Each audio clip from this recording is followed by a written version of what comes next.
আসসালামু আলাইকুম। শীত আসতে না আসতে আমাদের বাসায় পিঠাপুলির ধুম লেগেছে। আজকে শীতের ফার্স্ট পিঠা বানালাম। এই পিঠাগুলো তো আমাকে মা চাল ভাঙিয়ে দিছে। এই গুঁড়িগুলোকে এখন আমি টেলে নিব। এই পিঠা বানানোর জন্য চালের গুঁড়িগুলো মানে টেলে নেওয়া অনেক ইম্পোর্টেন্ট।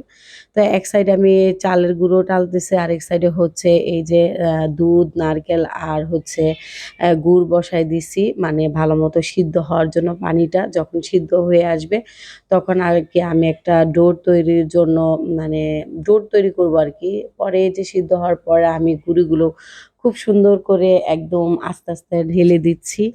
আর তখন চুলার আঁচটা একদম লো আঁচে থাকবে, না হয় পুড়ে যাওয়ার সম্ভাবনা আছে। তো এই যে 10 মিনিট সিদ্ধ করার পর আমি এটাকে নাড়াচাড়া করে নিচে নামিয়ে নিব ঠান্ডা হওয়ার জন্য।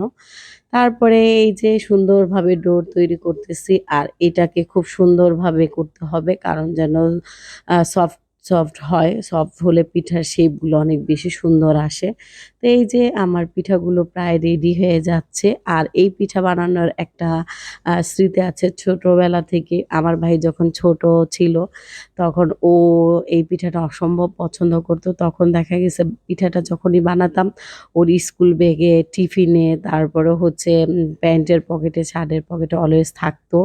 তো এই পিঠাটা ও অনেক বেশি পছন্দ করে। ওর উদ্দেশ্য করে এই পিঠাটা বানানো হয় বেশিরভাগ। তো এই যে আমি ভাপে দিয়ে পিঠাটা সিদ্ধ করে নিলাম। আর পিঠাটার লুক মাশাআল্লাহ এত সুন্দর আইছে। আর স্মেলে পুরো ঘর ভরে গেছে। এত সুন্দর একটা স্মেল হইছে। আর আমি একদম অরিজিনাল খাঁটি গুড় দিয়ে পিঠাটা তৈরি করেছি। আমি খুলনা থেকে এই গুড়টা নিয়ে আসছি। তারপরে আর বাকি পিঠাগুলো আমি সিদ্ধ করে নিচ্ছি। আমি প্রায় ৩ কেজি চালের পিঠা বানাইছি আর আমার মাজা শেষ। মানে এত কষ্ট হয় পিঠা বানাইতে, সবাইকে দিয়ে খেতে হয়। তো এই যে বুড়ি হচ্ছে পিঠাটা ভেঙে আমাকে দেখাচ্ছে আর খাচ্ছে। তারপরে ওর দেখাদেখি আমিও খাচ্ছি। পিঠাগুলো অনেক বেশি মজা হইছে। আর ফার্স্ট পিঠা ফার্স্ট সিজনের অনেক বেশি ভালো লাগে। তো আপনাদের এলাকায় কে কোন নামে এই পিঠাকে ডাকেন অবশ্যই কমেন্ট করে জানাবেন। আর ভালো থাকবেন। আল্লাহ হাফেজ।